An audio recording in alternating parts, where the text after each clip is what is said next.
পার্কে এসেই লাল ফুলের চারদিকে ছড়াছড়ি দেখে নিজেকে আর আজ কন্ট্রোল করতে পারিনি। এই ফুলটা তোমাদের জন্য। নাও বন্ধুরা, সকালবেলা সুন্দর একটা ফুল দিয়ে তোমাদের সঙ্গে কথা বলাটা শুরু করলাম আজ। পার্কে হাঁটতে এসে এদিকে দেখলাম কিছু টগর ফুলও ফুটেছে, আর সবাই হাঁটাহাঁটি করছে, বেশ ভালো লাগছে।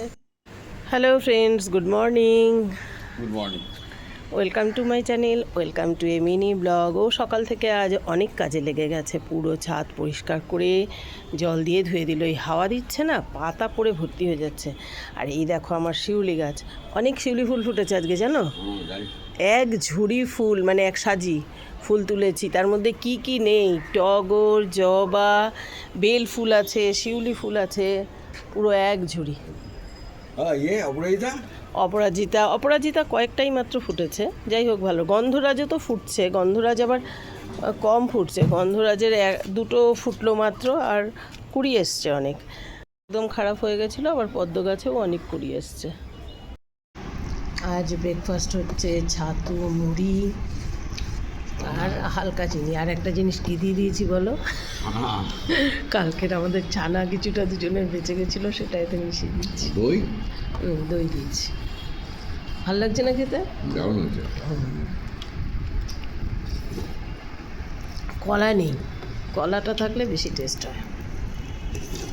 নিয়েছি কিছুটা পালং শাকের তরকারি, মূলো, বেগুন, শিম তো এখনও আনতে পারিনি, কুমড়ো, আলু অল্প একটু দিয়ে এই পালং শাকের তরকারিটা করেছি।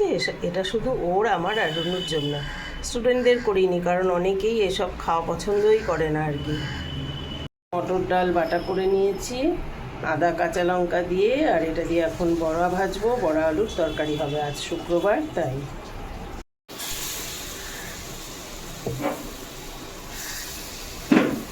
হয়েছে মুগ ডাল, আর এদিকে আলু পোস্ত আগেই করে নিয়েছি। রান্না বান্না সমস্ত কিছু সেরে রেখে আমি চলে গিয়েছিলাম ব্যাংকে। ছোট্ট একটা কাজ ছিল, সেটা সেরে চলে এলাম। তারপর বেশ কিছুক্ষণ পর লাঞ্চ করবো আমরা। আর আজকের ভিডিওটা এই পর্যন্তই।